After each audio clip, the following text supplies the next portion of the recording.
Muy buenos días. Damos inicio a la presente audiencia en vista pública de los expedientes acumulados 3143-2016 y 3230-2016, formados por amparos en única instancia, promovidos por Hugo Ramiro Saldaña Rojas y Manuel Antonio Callejas contra la Corte Suprema de Justicia. La señora secretaria general adjunta de la Corte hará la relación del acto reclamado y de las peticiones de fondo formuladas por los postulantes y efectuará las advertencias reglamentarias de la presente audiencia. Queda en uso de la palabra la abogada secretaria. Gracias. En el presente caso, se señala como acto reclamado la resolución de 11 de marzo del 2016, dictada por la Corte Suprema de Justicia, que declaró con lugar los recursos de apelación planteados por el Ministerio Público y la querellante adhesiva Emma Teisen Álvarez de Molina, y en consecuencia revocó la resolución de 1 de febrero del 2016, emitida por la Cámara Penal de la Corte Suprema de Justicia, y al resolver conforme a derecho, declaró con lugar la determinación de la competencia penal del proceso de esa naturaleza seguido contra los postulantes y autorizó que dicho juicio se tramite en el Juzgado Primero de Primera Instancia Penal, Narcoactividad y Delitos contra el Ambiente del Departamento de Guatemala, juez C de mayor riesgo. En su petición de fondo, Hugo Ramiro Saldaña Rojas solicita que al momento de dictar sentencia se declare con lugar la acción de amparo interpuesta por Hugo Ramiro Saldaña Rojas contra la Corte Suprema de Justicia. Se deje sin efecto el auto de fecha 11 de marzo del 2016.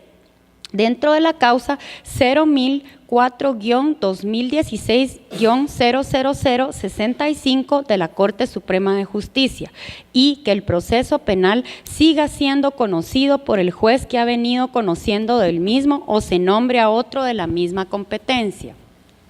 Por su parte, Manuel Antonio Callejas solicita que, agotado el trámite del proceso, se dicte sentencia en la que se declare la presente acción constitucional de amparo promovida contra la Corte Suprema de Justicia y en consecuencia se restablezca la situación jurídica afectada hasta el momento inmediatamente anterior a dictarse la resolución indicada, debiéndose emitir la que en derecho corresponde y emitiéndose los apercibimientos de ley.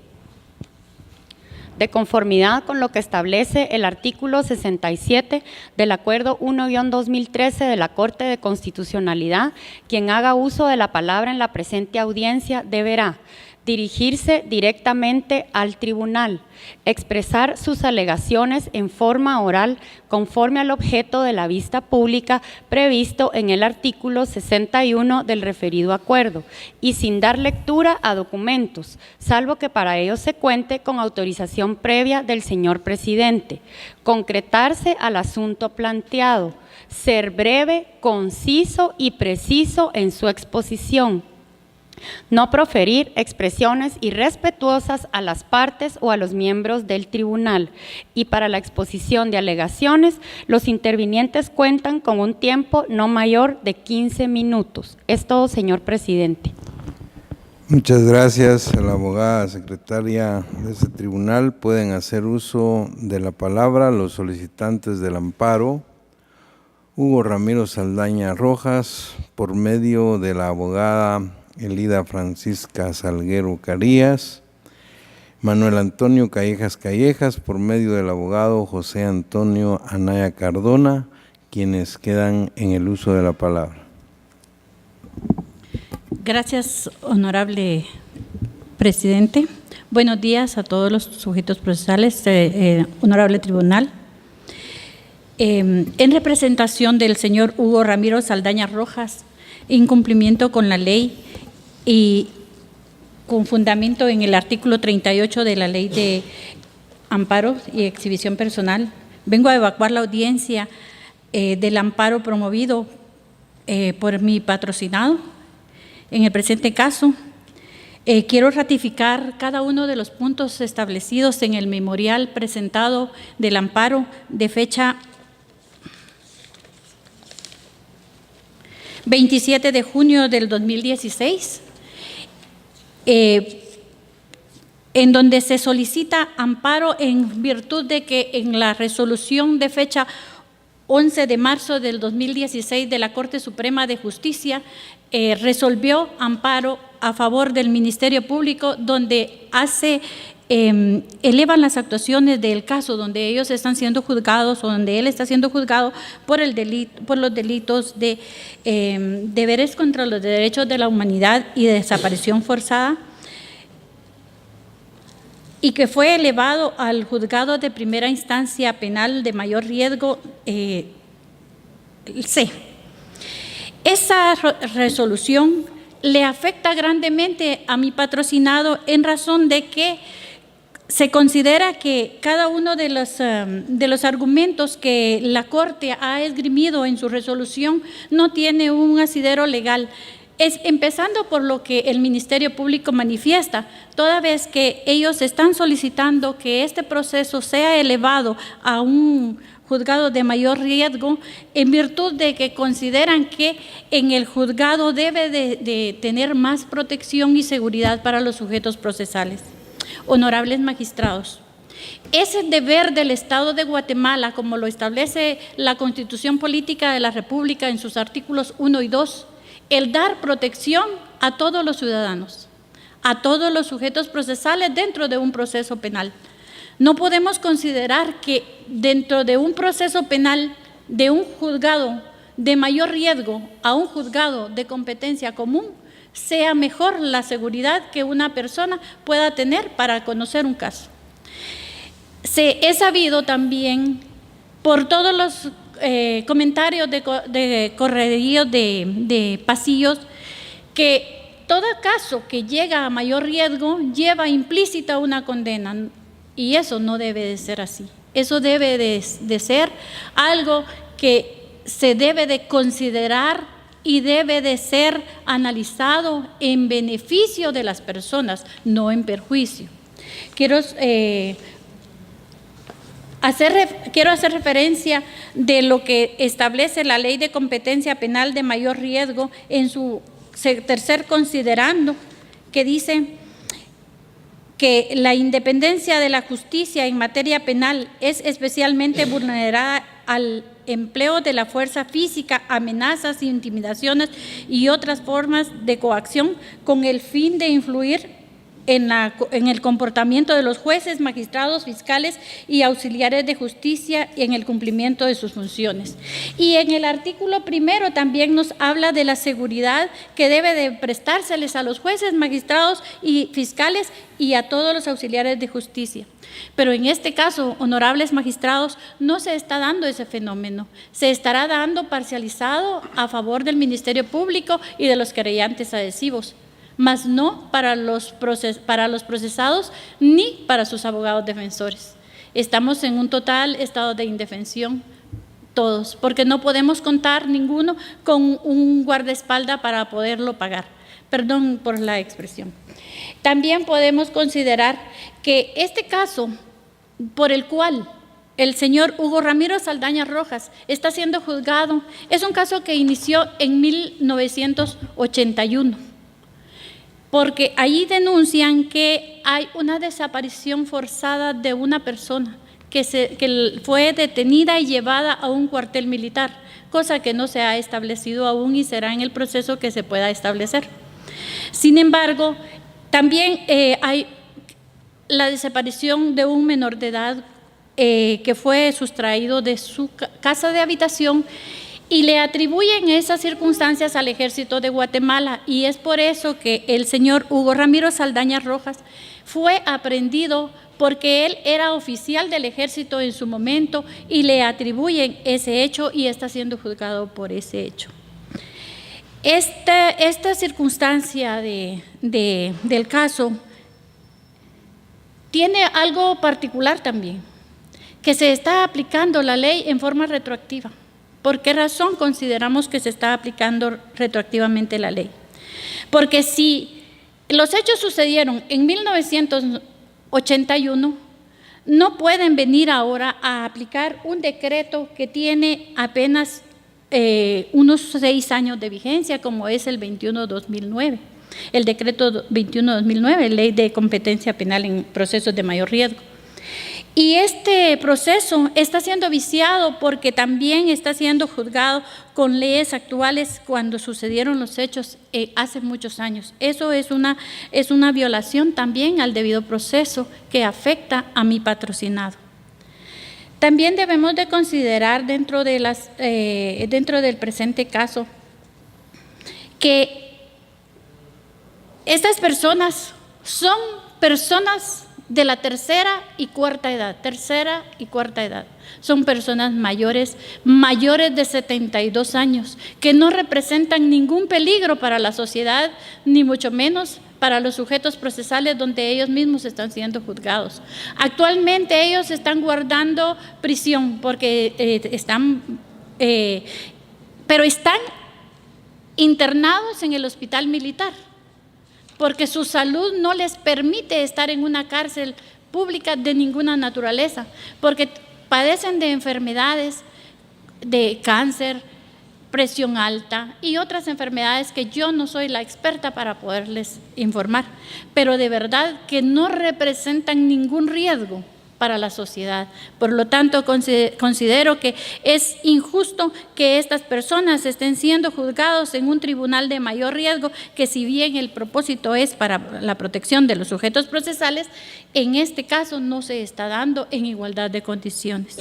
El Ministerio Público alega que dice que como es de conocimiento público, dice el Ministerio Público, los procesos de mayor riesgo tienen previsto, los juzgados de mayor riesgo tienen previstas mejores instalaciones y que es por eso que debe de ser juzgado en uno de mayor riesgo. Como lo informé hace un rato, el Estado tiene la obligación de darnos la protección ciudadana y el organismo judicial de proporcionar todas las condiciones adecuadas para que un proceso sea juzgado por un juez. No puede ser que un juzgado, porque no es de mayor riesgo, no tenga una sala donde juzgar a una persona. Por eso no comparto el criterio del Ministerio Público. Y además que en la primera solicitud, el Ministerio Público, los medios de prueba que presentó fueron recortes de periódico aduciendo que algunas personas decían que como iban a ser militares los que iban a ser aprehendidos, ellos tenían cómo poder llegar a hacerles daño. Eso no es cierto, señores jueces. Les dejo a su buen criterio la resolución de este amparo. Solicito que, con todo respeto, que lo declaren con lugar y vuelvan las circunstancias al mismo lugar donde fue iniciado el proceso y que no siga conociendo el juzgado de mayor riesgo el proceso. Es todo, honorables señores jueces. Muchas gracias, abogada Salguero Carías. Queda en el uso de la palabra el abogado José Antonio Anaya Cardona. Gracias, muy buenos días, señor presidente, buenos días, distinguidos magistrados, miembros del tribunal, buenos días a todos los sujetos procesales y partes presentes. La finalidad de esta audiencia, honorables juzgadores, es para venir a reiterar todos y cada uno de los puntos expuestos en el escrito inicial de acción de amparo interpuesto a favor del señor Manuel Antonio Callejas y Callejas, quien está siendo sindicado por el delito de desaparición forzada. Y específicamente por el tiempo voy a ser concreto. Lo que acá estamos nosotros en la acción de amparo es la resolución del 11 de marzo en la cual la Corte Suprema de Justicia da con lugar dos apelaciones planteadas por el Ministerio Público y el querellante adhesivo en contra de la resolución que fue planteada, de la resolución que fue dictada el día 1 de febrero por la Cámara Penal. Al respecto, honorables juzgadores, me quiero pronunciar. Inicialmente, en fecha 6 de noviembre del año 2015, la fiscal general solicitó que el proceso que se ventila contra mi patrocinado y otros 3 miembros del Ejército Nacional fuera trasladado a un juzgado de mayor riesgo C. Dicho escrito se le interpuso un previo para que lo subsanara, toda vez que en el escrito presentado por la fiscal general no especificaba cuáles eran los riesgos que corrían los sujetos procesales. Y como ustedes han sido y han tenido a la vista el expediente de mérito, podrán darse cuenta que en la subsanación del previo interpuesto, la fiscal general tampoco subsanó dicho previo. Es más, eso debía haber sido declarado sin lugar desde ese momento y no dársele trámite. Sin embargo, la Cámara Penal le dio trámite a la solicitud de la fiscal general y en la audiencia que se confirió para dictar dicha resolución, el Ministerio Público fue incapaz de demostrar con pruebas cuáles eran los riesgos que se corrían. Pues específicamente dice dos hechos que ellos declaran. Uno dice de las amenazas desplegadas por el miembro del ejército. Disculpen, le voy a pedir la autorización solo si puedo leer estas dos partes, porque si no me las sé, que son las amenazas que puso el Ministerio Público. Proceda, por favor. Gracias. Dice, las amenazas desplegadas por miembros del Ejército de Guatemala y expatrulleros civiles, quienes por diversos medios de comunicación. La ley establece que los recortes de prensa no son medios de prueba. Y eso es lo que ellos están estableciendo. Y luego generaliza y dice que también porque se tiene conocimiento que uno de los sindicados tiene una empresa de seguridad y que al tener la empresa de seguridad tiene todos los elementos necesarios para poder ir y atacar a cada uno de los sujetos procesales. Desde ese momento, y siempre se le ha dicho al Ministerio Público y al querellante adhesivo, quienes son las personas que han insistido en eso, que especifiquen y que digan quién es el miembro de la empresa de seguridad, cuál es la empresa de seguridad, dónde funciona esa empresa de seguridad. Porque esos son argumentos, pero cada vez lo que uno argumenta también lo debe de demostrar. O sea, el Ministerio Público argumenta, pero no fundamenta. Y si no hay fundamento, la argumentación no es válida.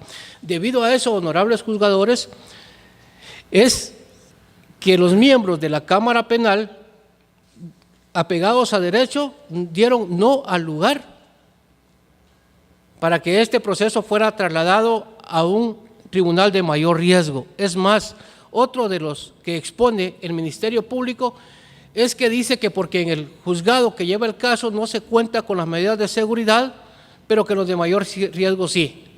Como de todos es sabido, quien lleva este proceso desde 1998 es el Juzgado Quinto de Primera Instancia Penal, cuyo juzgado y sede está en la Torre de Tribunales. Los juzgados de mayor riesgo están en la Torre de Tribunales. ¿Cuál es la diferencia? ¿Qué seguridad se guarda si en la Torre de Tribunales desde que uno ingresa a la primera entrada de las gradas hay seguridad, en la puerta hay seguridad y en todo el edificio hay seguridad? Debido a que estos juzgados no cuentan con una sala grande para este tipo de procesos, ellos tienen el derecho, porque el organismo judicial tienen el derecho de ocupar cualquiera de las salas si ellos solicitan que se les dé una sala, y de hecho las primeras audiencias se estuvieron realizando en una de las salas que utilizan los juzgados de mayor riesgo. Entonces no veo cuál es la diferencia y cuál es la seguridad que se deja de brindar si está en el juzgado quinto o está en el juzgado de mayor riesgo. Así también, honorables juzgadores, es lamentable de que el Ministerio Público, como decía la colega que me antecedió, venga a querer solicitar esto basado en una ley que es del 2009, cuando que el artículo 15 de la Constitución Política de la República de Guatemala establece la irretroactividad de la ley. Y dice que en materia penal la ley solo puede ser aplicable cuando es a favor del sindicado.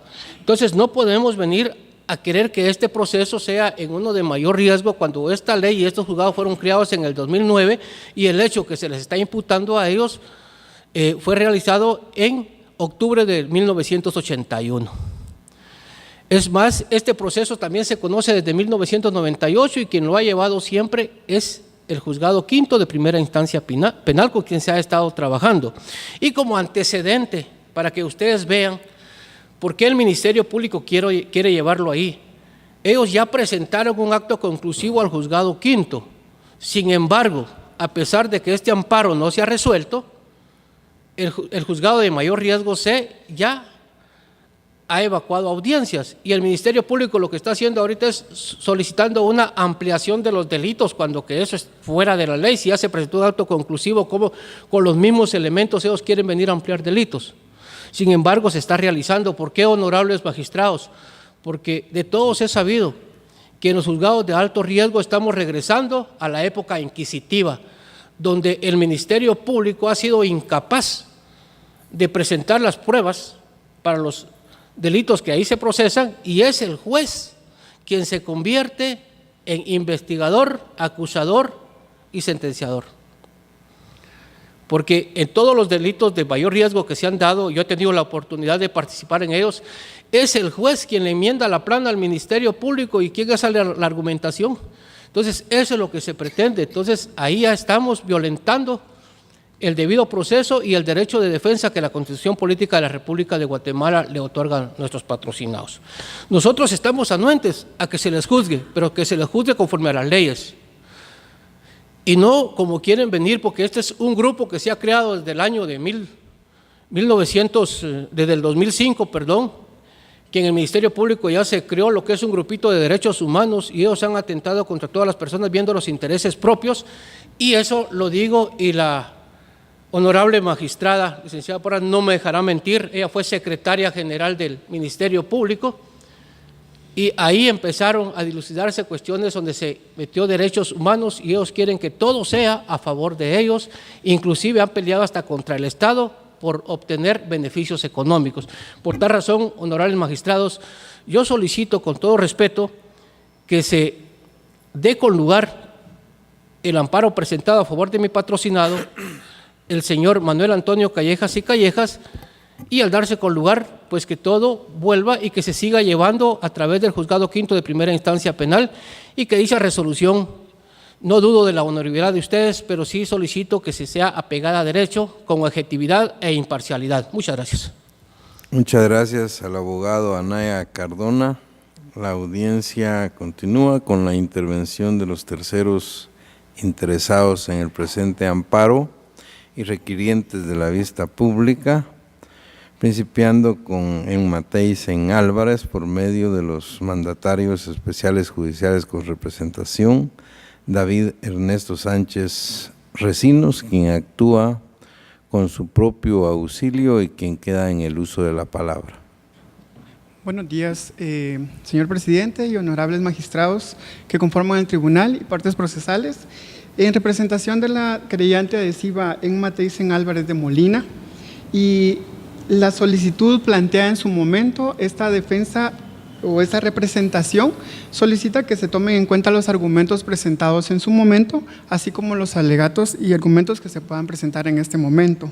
En ese sentido, hago mención sobre el tema del bloque de constitucionalidad, y se tiene por conocido que solo en aquellos casos referidos a los derechos humanos y a la tarea, y es tarea de los jueces y magistrados del Poder Judicial, aplicar estas normativas. También interpretar la normativa jurídica nacional e internacional, en el sentido de que mejor favorezca a las personas, por lo que es preciso comprender a cabalidad el contenido de los artículos 44 y 46 de la Constitución Política de la República de Guatemala, que permite entender que los derechos humanos son números apertus. Asimismo, se hace mención, en concordancia con lo anterior, en los artículos 114 y 115 de la Ley de Amparos, Exhibición Personal y de Constitucionalidad de Guatemala, establecen que en materia de derechos humanos prevalecen los tratados y convenciones internacionales aceptadas por Guatemala, y que serán nulas de pleno derecho las leyes y las disposiciones gubernativas o de cualquier otro orden que regulen el ejercicio de los derechos de la Constitución. En ese sentido, también hago colación de la sentencia de la Corte Interamericana de Derechos Humanos, la sentencia del 4 de mayo del 2004, en el caso Molina Teisen versus Guatemala, en el sentido que la Corte establece elementos, y dentro de ellos establece la vulnerabilidad de las personas o de las víctimas, en este caso de los querellantes adhesivos, como es en el caso de la familia que le tocó que emigrar de Guatemala y ubicarse en otro país para resguardar su seguridad, y hasta el momento continúan viviendo afuera del país por temor a su seguridad y a muchas cosas, así como también las situaciones que afectaron en este caso, como fue la muerte de familiares de la señora Emma, y también el caso específico, la desaparición de Marco Antonio Molina Teisen, que hasta el momento no se ha podido determinar dónde se encuentran sus restos o si está con vida. Y ese es el interés de la familia, buscar justicia de alguna forma y de esa manera encontrar respuestas a lo que tanto ha venido buscando desde hace muchos años. También hago referencia a la sentencia del 3 de julio del 2004, que son reparaciones y costas de la Corte Interamericana de Derechos Humanos, en los puntos donde establece las garantías de no repetición y establece que el Estado debería tener el resultado del proceso y debe ser publicado para que la sociedad guatemalteca conozca la verdad. Asimismo, determinar el paradero de los restos de la víctima y ser entregados a la familia. Y también las otras situaciones que fueron vulneradas en su momento para la familia. Asimismo, hay una revisión de las sentencias emitidas por la Corte Interamericana de Derechos Humanos en su inciso 36, establece que deben, y solicito permiso para hacer lectura de este párrafo. Proceda, por favor. Gracias. En la audiencia del 2014, la Comisión manifestó su preocupación principalmente por varios obstáculos estructurales: la falta de intervención efectiva de la Policía Nacional Civil y entidades correspondientes para ejecutar las órdenes de captura, la existencia de obstáculos por parte del Ministerio de la Defensa para la presentación de la información que le ha sido requerida por la Fiscalía, la posible aplicación de figuras como la caducidad, la prescripción, el sobreseimiento con base en el transcurso de los periodos de inactividad, negligencia y la falta de prueba atribuibles al propio Estado. La situación de independencia de los operadores de justicia solicitó a la Corte que se pronuncie el deber innegociable del Estado de investigar y sancionar graves violaciones y en consecuencia deber de eliminar el efecto disuasivo que tiene la Ley de Reconciliación Nacional en las investigaciones y la demora en los procesos incursos. Es de esta manera que la Corte determina que, o recomienda en su momento, que se deben eliminar todos los procesos que podrían evitar el juzgamiento de este hecho. Por eso es de que la Corte hace estas recomendaciones y promueve a que se conozca este hecho y que se eliminen todos los elementos, como es en este caso el amparo que se está planteando, para poder conocer la verdad de los hechos y en su momento poder devolver a la familia esa paz que ha sido quitada desde hace muchos años. En ese sentido, solicito a los honorables magistrados que se resuelva conforme a derecho y que se dé sin lugar el amparo presentado. Muchas gracias. Muchas gracias, abogado Sánchez Recinos. La audiencia continúa con la intervención de Dilberto Letona Linares por medio del abogado José Luis Alejos Rodríguez, quien queda en el uso de la palabra. Gracias y muy buenos días a todos los presentes. Quisiera iniciar para fundamentar la procedencia de esta acción constitucional de amparo, entrando a analizar en concreto por qué el acto impugnado o reclamado dentro de esta acción violenta el derecho de defensa y el debido proceso. Simplemente es porque a través de este acto se accede a la solicitud planteada por el Ministerio Público, a pesar de que dicha solicitud no cumple con los requisitos legales. El decreto 21-2009, en su artículo 2, establece los dos requisitos que debe cumplirse una solicitud en esa materia, que no son más que, el primer requisito es que el delito que se está investigando o que es imputado se encuentre descrito en el artículo 3 de ese mismo decreto, requisito que en efecto sí se cumple. Sin embargo, el segundo de estos requisitos es acreditar qué medida extraordinaria de seguridad es necesaria para, valga la redundancia, mantener la seguridad de las partes procesales. Este requisito evidentemente nunca ha sido cumplido, puesto que hasta el momento el Ministerio Público no pudo acreditar qué medida de seguridad necesita, mucho menos qué medida de seguridad extraordinaria necesita. Como bien lo manifestaron mis antecesores, el Ministerio Público en la audiencia celebrada ante la Cámara Penal de la Corte Suprema de Justicia únicamente se limitó a presentar unos recortes de prensa indicando que había una persona que decía que podían haber manifestaciones. No acreditó quién era esa persona, qué veracidad tenía esas manifestaciones, una investigación de qué riesgo inminente implicaba esa declaración. Y el segundo argumento, que no sé ni siquiera si se debe considerar como un argumento, fue el espacio físico con el que contaba el Juzgado Quinto de Primera Instancia Penal. Esto, pues evidentemente, no puede ser considerado como una medida extraordinaria de seguridad para las partes. Además, es importante recordar la fase procesal en la que se encuentra actualmente la investigación o el proceso. Ya se concluyó la investigación, ya se presentó un acto conclusivo. Hasta el momento y desde que se inició la investigación, que son aproximadamente 20 años, no ha existido ningún riesgo o amenaza que haya sido investigada por el Ministerio Público que haya impedido realizar la investigación.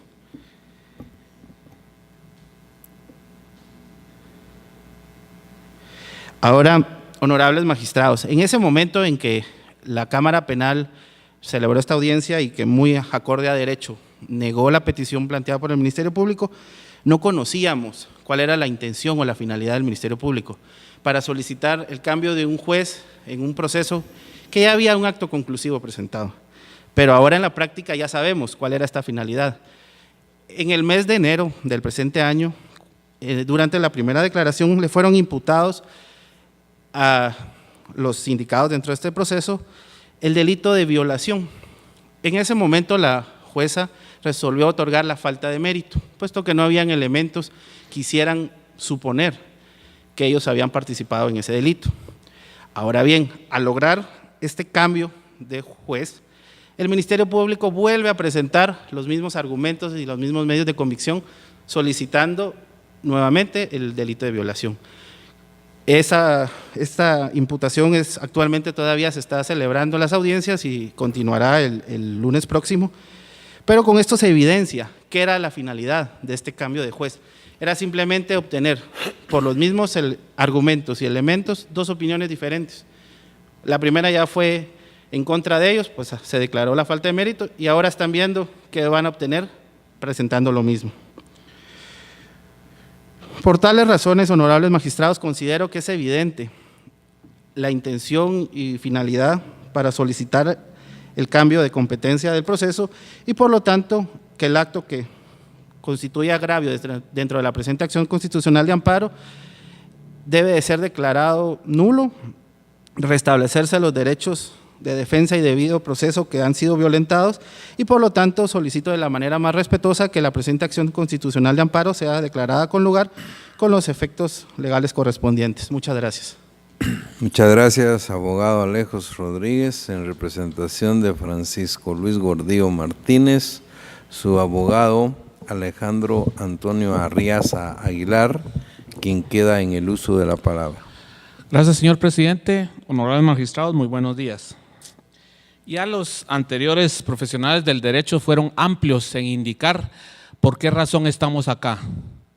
Y la razón específica es porque la Fiscalía del Ministerio Público, a través de su fiscal general y jefa del Ministerio Público, tal y como lo establece la ley de la materia, solicitó que se trasladen las actuaciones del Juzgado Quinto de Instancia Penales, en donde inicialmente se estaba llevando la tramitación del presente proceso, trasladarlo a un juzgado de mayor riesgo. En ese sentido, la Cámara Penal, honorables magistrados, resolvió sin lugar tal petición. ¿Por qué razón? Porque la fiscal general y jefa del Ministerio Público en ningún momento acreditó fehacientemente los requisitos que establece el decreto 21/2006 que establece los procesos de mayor riesgo. Es más, les puso un previo para que cumplieran con ese requisito que establece la ley. No lo indicaron, solo presentaron fotocopias de periódicos. Por esa razón, los querellantes adhesivos y la Fiscalía del Ministerio Público presenta la apelación y se la da con lugar la Corte Suprema de Justicia. Y es ahí a donde quiero entrar específicamente para ser concreto. Recordemos que el presente proceso, tal y como indicó el anterior profesional del derecho, ya se encuentra en la fase casi intermedia. ¿Y por qué digo casi intermedia? Porque al solicitar todo esto que nos trae acá en esta audiencia, ya había finalizado la etapa preparatoria, ya habían presentado el acto conclusivo y sorprendentemente continuamos en la misma etapa preparatoria. Y recuerdo sus palabras, señor presidente, con todo respeto, porque fui su alumno, y decía usted en aquellas largas jornadas penales: el proceso penal no tiene efectos retroactivos salvo en materia penal cuando favorezca al reo. Y no vamos a ver interioridades del presente proceso, porque aquí no estamos viendo si son culpables o inocentes. Lo único que estamos viendo es que si procede el traslado del proceso a un juzgado de mayor riesgo.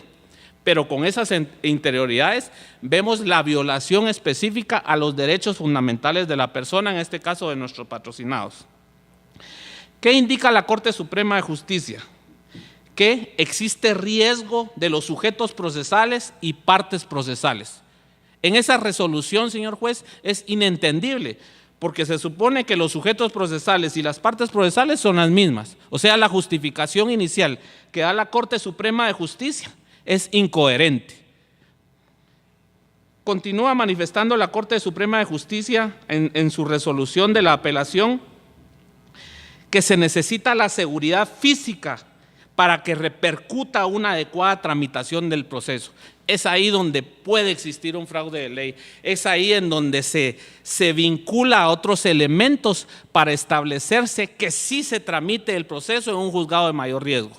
Y recordémonos que el objeto de la presente ley es la protección a todos los sujetos que estamos acá presentes. A mí no me han protegido y tampoco necesito protección, señor juez. La Fiscalía del Ministerio Público, y lastimosamente no está acá presente, ellos estuvieron mejor en las instalaciones del juzgado quinto que en las instalaciones de mayor riesgo. Incluso el abogado director del querellante adhesivo no me dejará mentir que a los procesados en mayor riesgo los tienen que sacar de las carceletas porque el audio no es bueno, porque al señor juez, con todo respeto, no se le escucha lo que está indicando, lo que está resolviendo.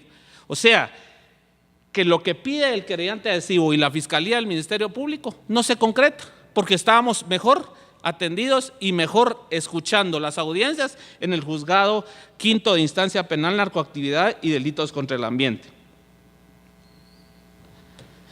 Dice la Corte Suprema de Justicia y que el Ministerio Público se ve afectado en su investigación. La investigación se hizo hace 20 años. Es más, cuando estaba declarando el señor Lucas García en la última audiencia que fue el lunes pasado, si no mal recuerdo, no le preguntaron nada específicamente de la violación, sino que le preguntan situaciones de cuando él estuvo en el ejercicio profesional ejerciendo la función militar. O sea, pues, señor juez, señores magistrados, con todo respeto, que la investigación terminó hace muchos años y la Fiscalía del Ministerio Público ni los querellantes adhesivos han aportado nuevos elementos de investigación como para creer que mi patrocinado y las demás personas procesadas hayan participado en el delito de violación agravada. Que no puede formular sus requerimientos. Claro, si la Fiscalía del Ministerio Público es la que más ha argumentado sus requerimientos. Y finalmente indica que el Ministerio Público, la Fiscalía General de la República, no puede sostener el proceso en contra de personas que puedan afectar el desenvolvimiento normal del proceso. Mi patrocinado y todos los patrocinados son unas personas ancianas. Mi patrocinado tiene 81 años. Está enfermo, me parece, no sé si ese es el nombre específico, pero tiene cáncer de próstata. Se mantiene con sangre todos los días, señor juez. Yo no miro la peligrosidad de mi patrocinado hacia ninguno de los sujetos procesales. Dice la Corte Suprema de Justicia que viven en el extranjero y por eso hay peligrosidad. Señor juez, señores magistrados, con todo respeto, si mi patrocinado y los otros sujetos procesales tuvieran algún tipo de injerencia, tal y como indica la Fiscalía del Ministerio Público, los querellantes adhesivos o la Corte Suprema de Justicia al resolver la apelación presentada por dichos sujetos, ni siquiera estuvieran detenidos. no tienen ninguna injerencia, menos con la persona que participa actualmente como ministro de la Defensa. Por todos esos argumentos, señor juez, señores magistrados, indica finalmente la Corte Suprema de Justicia que no se presentó el agravio. Claro, el agravio se presentó totalmente, señores magistrados, con el amparo, porque se está violentando el derecho de defensa de nuestros patrocinados. Porque ¿cuál es el objetivo fundamental de trasladar el proceso penal del juzgado quinto a un juzgado de mayor riesgo, específicamente el juzgado C? Imputarle el delito de violación. Eso es ni más ni menos, señores magistrados. Por lo tanto, y para ser concretos, señores magistrados, solicito que la resolución amparada, que es de fecha 11 de marzo del 2016, dictada por los distinguidos magistrados de la Corte Suprema de Justicia, quede sin efecto y sea revocada, y por lo tanto y consecuentemente se remitan las actuaciones con su resolución del amparo al Juzgado Quinto de Primera Instancia Penal, Narcoactividad y Delitos contra el Ambiente del Departamento de Guatemala. Muchas gracias. Muchas gracias, abogado Arriaza Aguilar. La audiencia finaliza con la intervención del Ministerio Público a través de la Fiscalía de Asuntos Constitucionales, Amparos y Exhibición Personal por medio del auxiliar fiscal, abogado César Augusto Corado González, quien actúa con su propio auxilio y quien queda en el uso de la palabra. Gracias, honorables magistrados. Colegas que me han antecedido en el uso de la palabra, reitero los buenos días. La Fiscalía de Asuntos Constitucionales, en mandato según el artículo 251 constitucional, obviamente hizo su análisis objetivo. Esta representación sostiene firme el criterio que la tesis a violación a derechos constitucionales, como lo pretenden ver y valer hoy los interponentes, es inexistente, toda vez de que la autoridad cuestionada o reputada ha actuado en el legítimo ejercicio de sus funciones, tal y como lo indica el artículo 203 constitucional. En esta sala de audiencia hemos escuchado argumentaciones solamente fácticas, mas no jurídicas, por parte de los distinguidos interponentes, toda vez de que por medio del amparo se pretende el enjuiciamiento del acto reclamado. Ellos no han demostrado, como lo ha indicado la Corte de Constitucionalidad, el accionante debe demostrar el agravio que le causa y asimismo argumentar qué derechos han sido conculcados, razón por la cual esta representación, de forma respetuosa, al momento de hacer el objeto de estudio en el presente caso, determina que el agravio es inexistente, razón por la cual la petición de amparo debe ser denegada. En esa circunstancia, la tesis a violación de derechos constitucionales que los distinguidos interponentes alegan es a todas luces incongruente e inexistente, razón por la cual esta representación de forma respetuosa solicita que se deniegue el presente amparo. Ahora, lo que el Pleno de la Corte Suprema de Justicia, a petición del Ministerio Público, realizó lo que todo tribunal de alzada debe de argumentar en su tarea intelectiva, es decir, que realizó la confrontación de los agravios denunciados por los interponentes, y eso le permitió obviamente decidir si era procedente o no acoger el recurso de apelación interpuesto por la Fiscal General y demás sujetos procesales, razón por la cual esta representación no vislumbra ningún acto agraviante que pueda ser reparado a través de la palestra constitucional.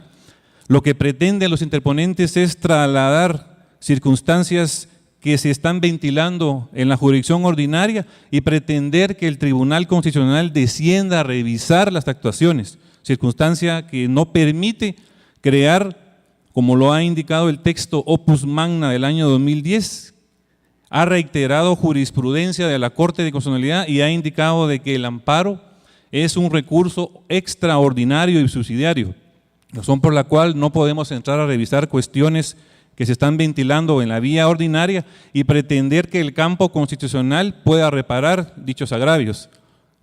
Ante esa circunstancia, esta representación, con fundamento en el artículo 211 constitucional y 203, que indica que efectivamente no puede constituirse como una instancia o una tercera instancia revisora de lo actuado por los jueces ordinarios, toda vez de que al Tribunal Constitucional no le corresponde ni le compete. Ustedes han escuchado acá a las argumentaciones de los interponentes y lo reitero con todo respeto.